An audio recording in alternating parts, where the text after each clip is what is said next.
blood, no see-through. Buckles on the jacket, it's elite shit. Nike crossbody, got a piece in. Gotta dance, but it's really on some street shit.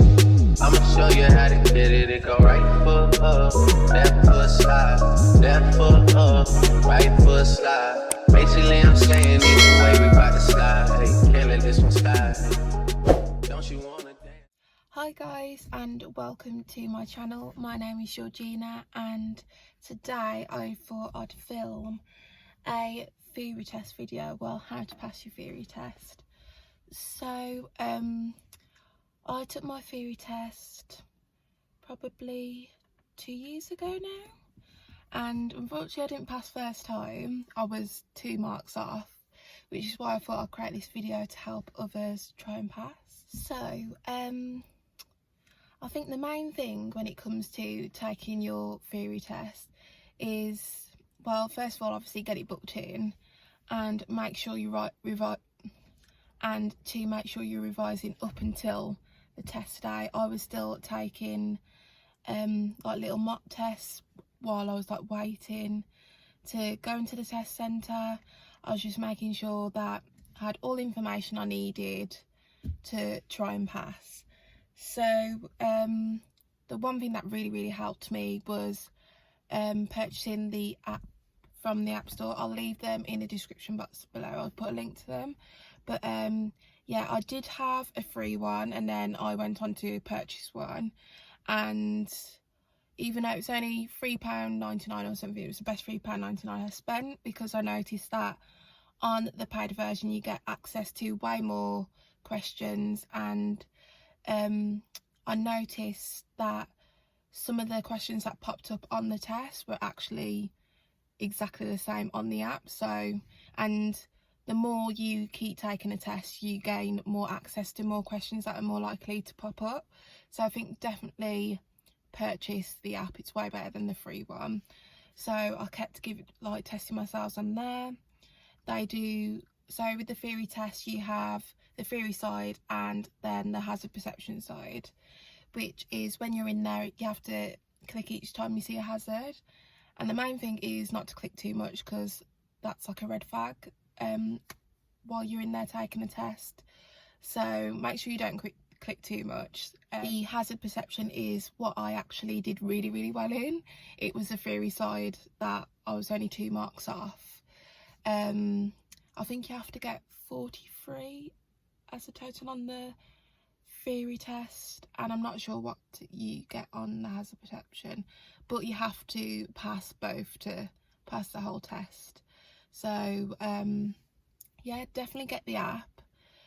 Also get other people to kind of test you, and then also try and, it's hard to explain, but like even when I was having my driving lessons and stuff, my instructor would test me on certain little things while I was on the road, so I can kind of put 2 and 2 together. So for example, like with different crossings, you've got a pelican crossing, zebra crossing, they all mean different things. So it kind of helps you put 2 and 2 together when you're in a real life scenario. So I feel like that will definitely help when you're revising. So that's definitely one thing you should do. Another thing is, if you don't pass first time like me, don't let it get you down. I just went straight back home and booked another test, because obviously you still want the information fresh in your mind. So just booked another test straight away, because obviously there's so many people taking them. It could be a 3-week wait or even longer than that. So you want to get booked in as soon as possible, and just keep up the revising and just don't let it demoralise you.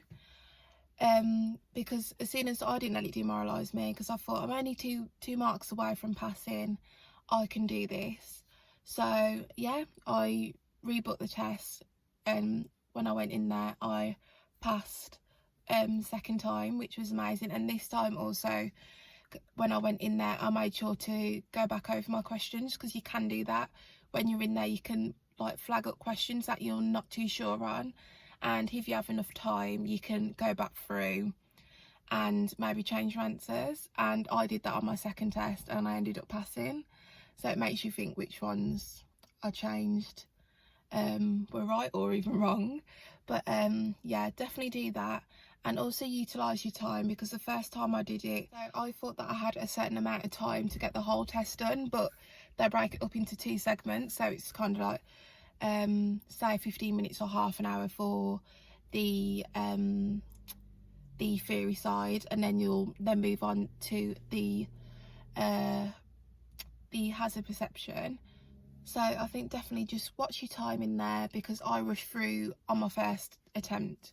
I did rush through slightly because I thought, oh my god, I've only got this amount of time, but really I had a certain amount of time for one section, a certain amount of time for another section, so I didn't need to rush it.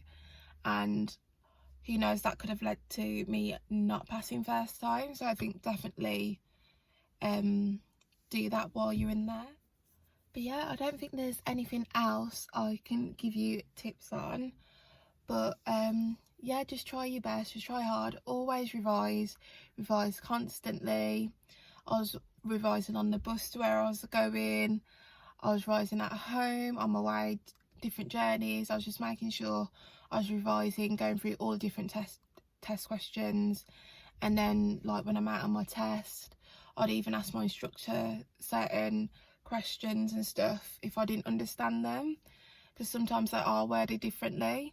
So it's just a matter of changing a couple of words in a sentence, and then you'll be like, oh okay, I understand this. So yeah, that's all I can really say, really. I just wish you all the best when taking your theory test, and then hopefully then when you pass you can go on to taking your practical. So I'll also film a video for that, which should be coming shortly. So yeah, stay tuned for that video. I hope you enjoyed this video. It's a bit different than my normal like hauls and stuff, but yeah, I hope you enjoyed it. Don't forget to like, comment and subscribe, and I'll see you next week with a brand new video. Thanks for watching. Bye.